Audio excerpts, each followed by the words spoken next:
नमस्कार, मैं हक के वासी रविंद्र कटारिया। देखिए, हरियाणा के अंदर जो विधानसभा चुनाव को लेके सरगर्मियां बढ़ चुकी हैं और अलग अलग राजनीतिक पार्टियां सक्रिय हो चुकी है। सभी हरियाणा के अंदर अपनी अपनी विधानसभा में कार्यालय भी खोलने का काम शुरू हो चुका है। देखिए, मेरे साथ जन सेवक क्रांति पार्टी के जो राष्ट्रीय अध्यक्ष हैं, संयोजक हैं अंकित अलग जी, वो मेरे साथ जुड़ चुके हैं क्योंकि लोकसभा चुनाव ख़त्म हो चुका है। उसके बाद अब जो विधानसभा के अंदर तेज गर्मियां शुरू हो चुकी है इस गुरुग्राम के अंदर, हम उनसे भी ये जानने की कोशिश करेंगे कि किस तरह की आपकी रणनीति और राजनीति रहेगी। सर नमस्कार। नमस्कार जी, नमस्कार सर, किस तरह की रणनीति गुरुग्राम विधानसभा में रहेगी? देखिए जी, हमारी कोई ऐसी खास रणनीति नहीं है। हम तो सेवा नीति के भाव से आए हैं और गुरुग्राम विधानसभा में हम लोगों के बीच जा रहे हैं, पहले भी जाते रहे हैं और मुद्दों की बात कर रहे हैं कि जो विनाश 10 साल में भाजपा के कार्यकाल में हुआ है उस पे एक गंभीर चिंतन करने की आवश्यकता है। लोगों को समझाया जा रहा है कि इस बार नेता को नहीं सेवक को चुनिए। तो कोई खास रणनीति नहीं है, बड़े सेवा नीति के भाव से लोगों के बीच जाया जा रहा है और मुद्दों पे बात की जा रही है। अलग साहब, देखिए, जो गुड़गांव का जो माहौल है, जो जनता परेशान है 10 साल से और जो चलता आ रहा है सिस्टम, पानी भराव, सीवर, बिजली, पानी, समस्याएं तो ये हैं ही। उसके अलावा भी ऐसी समस्याएं हैं जो एमसीडी के काम नहीं हो रहे हैं या रजिस्ट्रियाँ नहीं हो रही है। रेवेन्यू, सबसे ज़्यादा रेवेन्यू इस गुरुग्राम से जा रहा है। और आप क्या इस बात से समझते हैं कि कहाँ कमजोरी भारतीय जनता पार्टी करती जा रही है जो जनता त्राही त्राही करे? देखिए, कहते हैं ना कि जो घाव देता है वही मलहम लगाने की कोशिश करता है। तो यही हाल भाजपा के कार्यकाल में हुआ है। 10 साल में जो गुरुग्राम की दशा हुई है वो किसकी देन है? आज पीने का पानी नहीं आ रहा किसी कॉलोनी के अंदर, वो किसकी देन है? पीने का पानी आ रहा है तो गटर वाला पानी आ रहा है, वो किसकी देन है? आज 4 साल से गुरुग्राम कूड़ाग्राम बन चुका है, वो किसकी देन है? आप देखें, गुरुग्राम में एक सरकारी अस्पताल नहीं है, अच्छा, वो किसकी देन है? वो इसी 10 साल में जिनका कार्यकाल रहा है, जो हमारी सरकार रही है, वो भाजपा की सरकार रही है और इनके नेतागणों की देन है। जो गुरुग्राम के विधायक 19 में चुने गए थे वो तो 5 साल से लापता हैं, वो तो मिल नहीं रहे हैं। वो किसकी देन है? वो सब इन्हीं लोगों की देन है और इसका खामियाजा गुरुग्राम की भोली भाली जनता भुगत रही है। और आज देखने को मिल रहा है कि एक बहुत बड़ी लंबी लाइन है जो टिकट मांगती है अपनी ही पार्टी से, अपनी सरकार से। आज उनसे पूछा जाए कि आप 10 साल में कहाँ थे, आप जनता के बीच में जाकर के क्यों नहीं पूछा, आपने अपनी सरकार से सवाल क्यों नहीं किया कि हमारी जनता, हमारी गुरुग्राम की जनता परेशान है, त्राही त्राही कर रही है, त्रस्त है। क्यों?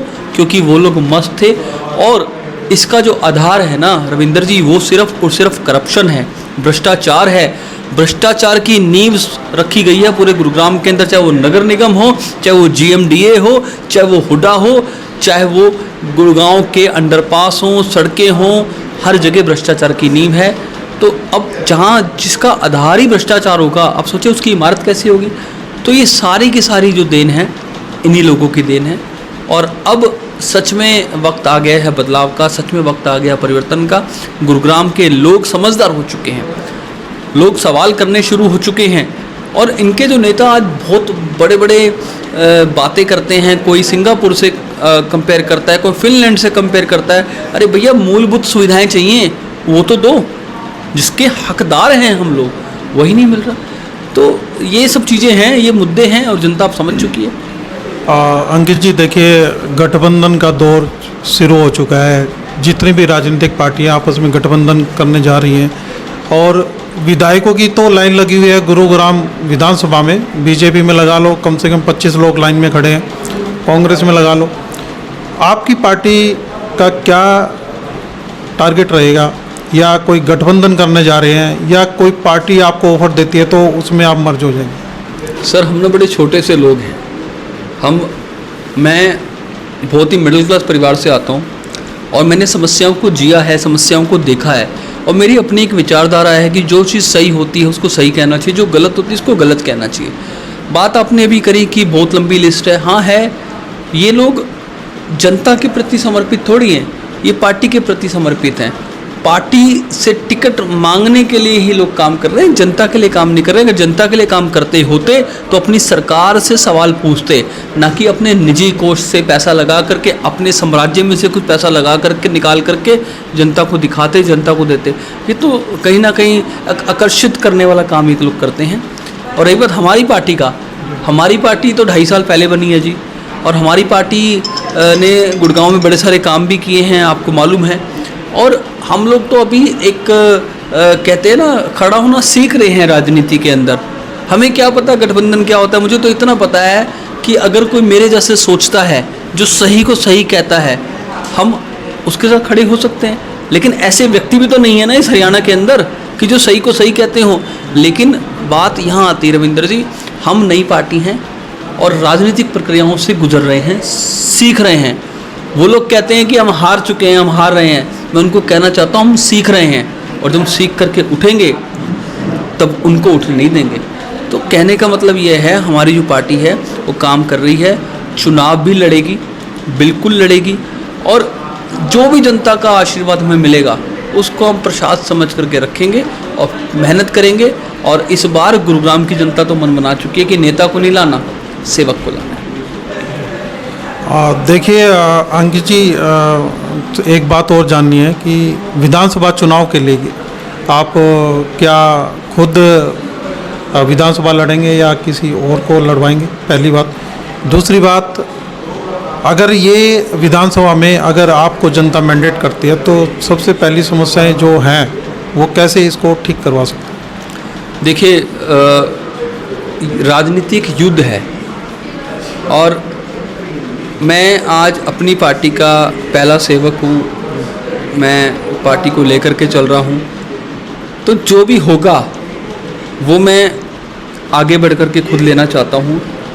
मेरा कहने का तात्पर्य ये है कि आज हमें आलोचनाएं भी मिलती हैं, हमें उपहास भी मिलता है, तो मैं सारी जिम्मेदारी, नैतिक जिम्मेदारी लेता हूँ उन सब चीज़ों की।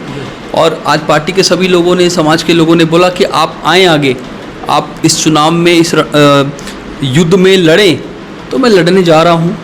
और मैं अपने कर्म करने में विश्वास रखता हूँ, और मैं सच्चा और अच्छा कर्म करता हूँ, और जो भी फल मिलेगा वो हमारे कर्मों के अनुसार मिलेगा। इस चुनाव को लड़ने जा रहा हूँ।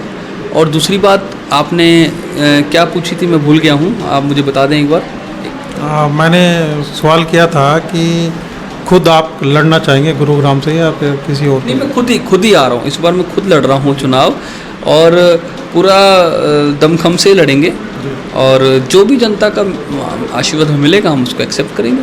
हरियाणा में कहाँ से उतारने वाले हो? देखिए, हरियाणा में चूँकि आपको मालूम है कि 2.5 साल हुआ हमें, तो हम कुछ सिलेक्टेड सीटों पे हम चुनाव लड़वाने जा रहे हैं। अभी बहुत ही जल्द आप लोगों को बताया भी जाएगा, लेकिन गुड़गांव विधानसभा से मैं खुद लड़ रहा हूँ। देखिए, ये थे अंकित अलग, जन सेवक क्रांति पार्टी से। बड़े ही जुझारू नेता हैं, युवा नेता हैं, और काम करने की जो क्षमता है, जो कैपेबिलिटी, वो बताते हैं कि मुझे सिर्फ जनता के कामों से मतलब है, मुझे राजनीति से कोई मतलब नहीं है। और अगर इनको जनता ने मौका दिया तो ज़रूर कुछ ना कुछ जनता के लिए अच्छा करके दिखाएंगे। रविंद्र कटारिया,